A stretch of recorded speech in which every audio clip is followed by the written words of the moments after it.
Head lines آپ نے جانی، یہاں پر آپ کو بتائیں گے پاکستان خطے میں امن کے لیے اس وقت سفارتی کوششوں کا مرکز بنا ہوا ہے۔ مشرق وسطی میں امن کی کوششوں کو پروان چڑھانے کے لیے 4 ممالک کے وزرائے خارجہ کی ملاقات آج اسلام آباد میں ہو رہی ہے۔ سعودی عرب، ترکیہ اور مصر کے وزرائے خارجہ دفتر خارجہ پہنچ گئے ہیں، جہاں کچھ دیر میں بڑی بیٹھک ہوگی۔ تینوں ممالک کے وزرائے خارجہ کی دفتر خارجہ آمد پر نائب وزیر اعظم اسحاق ڈار نے ان کا استقبال کیا۔ اسی پر بات کرنے کے لیے ہمارے ساتھ موجود ہیں راجہ محسن اعجاز۔ راجہ محسن، آج بڑی بیٹھک ہونے جا رہی ہے اسلام آباد میں، تینوں وزرائے خارجہ بھی اسلام آباد پہنچ چکے ہیں، یہ بتائیے گا کہ کب تک اجلاس شروع ہوگا؟ دیکھیے، ذرائع کا یہ بتانا ہے کہ تقریباً 5 بجے تک یہ اجلاس شروع ہوگا باقاعدہ طور پہ، اور آج صبح سب سے پہلے مصر کے وزیر خارجہ دفتر خارجہ پہنچے تھے، اس کے بعد ترکش وزیر خارجہ پہنچے، اور اب سے کچھ دیر پہلے سعودی وزیر خارجہ بھی اسلام آباد پہنچے، اور اس کے بعد پھر ان کی دفتر خارجہ آمد ہوئی، جہاں پر ان تینوں وزرائے خارجہ کا استقبال نائب وزیر اعظم اور وزیر خارجہ اسحاق ڈار نے کیا۔ 1-on-1 ملاقاتیں بھی ہوئیں تینوں وزرائے خارجہ سے نائب وزیر اعظم اسحاق ڈار کی، اور ان ملاقاتوں میں جہاں پر باہمی دلچسپی کے جو امور تھے، جو باہمی تعلقات اور تعاون کے جو مختلف منصوبے تھے، اس حوالے سے جہاں پر بات چیت ہوئی، وہیں پر جو اس وقت خطے کی صورتحال ہے اور بالخصوص جو ایران اور امریکہ کے درمیان مذاکرات کے حوالے سے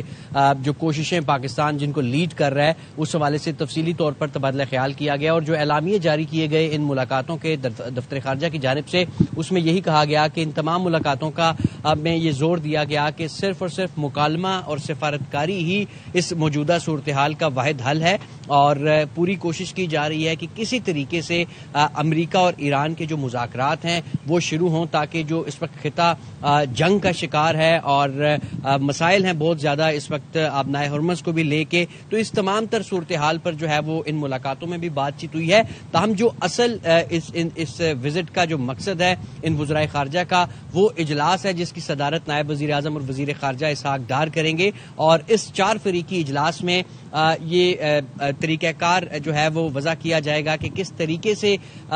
ان دونوں ممالک کو جو ہے وہ مذاکرات کی ٹیبل پر لایا جائے، تاکہ جو اس وقت بہت زیادہ خطے میں کشیدگی ہے اس کو ڈی ایسکلیٹ کیا جائے، کشیدگی میں کمی کی جائے اور جنگ کو روکا جائے۔ اسی طرح جو ترک وزیر خارجہ ہیں، انہوں نے بھی پاکستان آمد سے پہلے جو میڈیا سے گفتگو کی تھی، اس میں بڑی اہم بات کی تھی، اور اس میں انہوں نے یہ کہا تھا کہ جو اس وقت خلیجی ممالک ہیں ان میں ایک جو اسرائیل اس وقت کوشش کر رہا ہے کہ طویل عرصے تک جنگ بندی کا وہ شکار رہیں، اس کو روکا جا سکے، اور اس وقت جو ایران اور امریکہ کی جنگ چل رہی ہے اس کو بھی روکا جائے۔ واضح طور پر تمام ممالک جو ہے وہ سفارتکاری اور مکالمے کی ہی بات کر رہے ہیں، بات چیت کی ہی بات کر رہے ہیں، اور پاکستان کی ایفرٹس کو بھی بہت زیادہ اپریشیٹ کیا جا رہا ہے۔ ان ملاقاتوں میں بھی پاکستان کے جو سفارتکاری کو لے کے اور اس تناؤ میں کمی کی جو پاکستان کی کاوشیں ہیں اس پر بھی بات کی گئی، پاکستان کی تعریف کی گئی، اور گزشتہ روز بھی پاکستان کے وزیر اعظم نے ایرانی صدر کو تقریباً 1.25 گھنٹہ طویل ایک ٹیلی فون کال کی تھی، اور اس کے بعد رات گئے وزیر خارجہ کا بھی ایرانی ہم منصب کے ساتھ رابطہ ہوا تھا، اور ان تمام تر رابطوں میں پاکستان یہی کوشش کر رہا ہے کہ کسی طریقے سے مذاکرات کا باقاعدہ آغاز ہو سکے جو مرکزی فریقین ہیں اس جنگ کے، ان کے درمیان، اور اس سلسلے میں پاکستان کو نہ صرف ان 3 ممالک کی بھرپور حمایت حاصل ہے، یہ بھرپور انداز میں یہ کوشش کر رہے ہیں کہ کسی طریقے سے امن کو بحال کیا جا سکے، بلکہ جو دیگر علاقائی طاقتیں ہیں وہ بھی پاکستان کے نہ صرف کردار کی تعریف کر رہی ہیں، بلکہ پاکستان کو ہر ممکنہ تعاون کا بھی یقین دلایا گیا ہے کہ آبنائے ہرمز کی جو دوبارہ سے وہاں پہ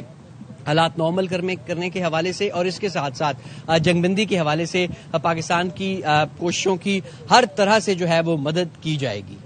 اچھا راجہ محسن، اس اجلاس کا جو آؤٹ کم ہے اس سے کس طرح سے آگاہ کیا جائے گا؟ کیا کوئی مشترکہ پریس کانفرنس کی جائے گی؟ دیکھیے، عام طور پہ جب بھی کوئی وزیر خارجہ یا فورن ڈگنیٹری وہ پاکستان آتے ہیں تو پھر ایک جوائنٹ پریس کانفرنس ضرور کی جاتی ہے، لیکن کیونکہ اس مذاکراتی عمل سے پہلے جب پاکستان جنگ کے آغاز سے ہی پاکستان نے بہت زیادہ ایفرٹس کی، متحرک تھے پاکستان کے وزیر خارجہ بہت زیادہ کہ ان کے تمام جو نہ صرف ایرانی وزیر خارجہ سے مسلسل ٹیلی فونک رابطے میں رہے، بلکہ امریکی حکام سے بھی، اور اسی طرح جو خطے کے دیگر اہم ممالک ہیں ان سے بھی، اور اور اس دوران جب ان کی میڈیا سے ایک مختصر انہوں نے بات کی تھی، اس میں انہوں نے یہ کہا تھا کہ اس وقت جو سچویشن ہے وہ اس بات کا تقاضا کرتی ہے کہ بہت سلو پیس سے کیونکہ چیزیں چل رہی ہیں، بہت حساس معاملات ہیں، تو میڈیا کو اس وقت آگاہ کیا جائے گا جب کسی کنکریٹ حل پر پہنچا جائے گا۔ تو ابھی اس کا آغاز ہے۔ یہ ممالک آج جو چاروں ممالک پاکستان کی سربراہی میں آج اسلام آباد میں جو بیٹھ رہے ہیں، ان کی یہی کوشش ہے کہ کسی طریقے سے جو ہے وہ اس کا آغاز کیا جائے مذاکراتی عمل کا، اور یقیناً ایک مثبت خبر کی روشنی میں پھر دفتر خارجہ اس حوالے سے یا تو جوائنٹ ایک پریس کانفرنس رکھے گا یا اس کا ایک جوائنٹ ڈیکلریشن جاری کیا جائے گا اسلام آباد ڈیکلریشن کے نام سے، کیونکہ یہ ایک انتہائی اہم بیٹھک ہے اور پوری دنیا کی نظریں اس وقت